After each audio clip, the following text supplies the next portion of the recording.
আমরা সব হতে চাই, আমরা আওয়ামী লীগ হতে চাই না।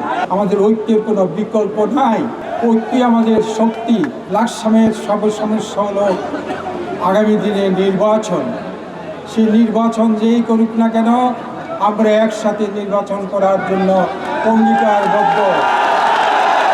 কিন্তু তার আগে যে প্রয়োজন নেতাকর্মীকে চুপ করার জন্য, সেটা হলো পদবি।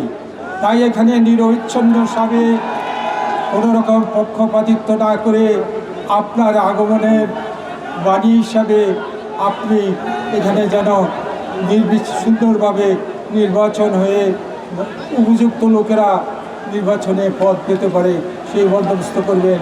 এটাই আমার আপনার প্রতি প্রত্যাশা। তিনি যা কিছু করেছেন ওনার এই অল্প বয়সে, তা বাংলাদেশের ইতিহাসে কোনো সভাপতি প্রেসিডেন্ট করতে পারেনি। তাই সেই দলের সৈনিক হয়ে আমাদেরকে একটি জিনিস করতে হবে, আমাদেরকে বৈষম্য দূর করতে হবে। আমাদের মধ্যে ঐক্যবদ্ধভাবে এগিয়ে যেতে হবে। নির্বাচন শুধু একটি প্রাতিষ্ঠানিক অংশগ্রহণ করা।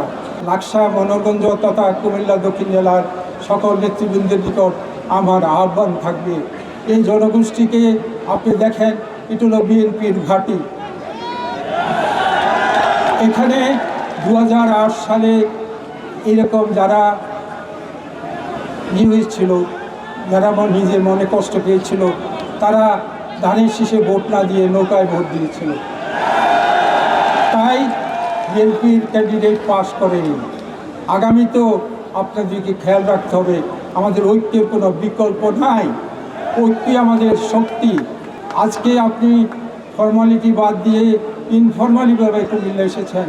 আমি আশা করি আপনার এই আগমন সুবাতাস বইবে, লাকসামের মানুষ স্বস্তি পাবে।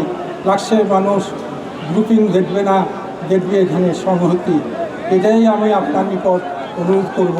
কুমিল্লার সকল নেতৃবৃন্দকে বলবো, আমাকে সহায়তার হাত বাড়িয়ে দিন, বন্ধু হবে।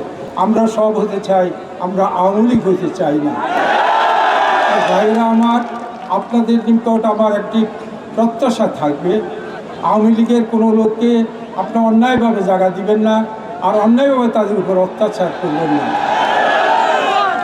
আওয়ামী লীগের সেক্রেটারি জেনারেল বলেছিল একদিনে 5 লক্ষ লোক মারা যাবে। আমি গর্ব করে বলতে পারি, আজকে বাংলাদেশে 10টি লোকও মারা যায়নি।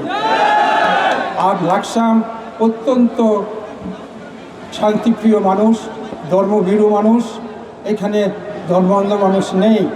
সুতরাং আপনাদের সকলের প্রতি আমার আহ্বান থাকবে, আপনারা সকলেই আমাদেরকে সাহায্য করবেন। আমি এবং কালাম সাহেবের মধ্যে একটি সৌহার্দ্যভাব যেন বজায় থাকে, সার্বিকভাবে, আংশিকভাবে নয়।